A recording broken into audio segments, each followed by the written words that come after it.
Elə bu havaları dinləyəndə lap cavan vaxtı yazdığım bir şeir yadıma düşür. Dünya cənnət olsa başdan ayağa, mənim qibləgahım yenə göyçədir. İnamım, əqidəm, məzhəbim, dinim, qızıl barigahım yenə göyçədir. Ana laylasında odur birincim.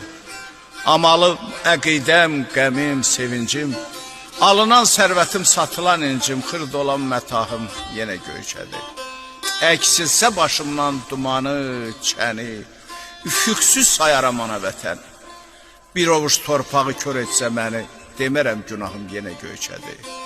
Nə müddətdir aranlıyam, dağlıyam, buz donduran nəfəsinə bağlıyam. Mən onun övladı, onun oğluyam, axır səcdəgahım yenə göyçədir.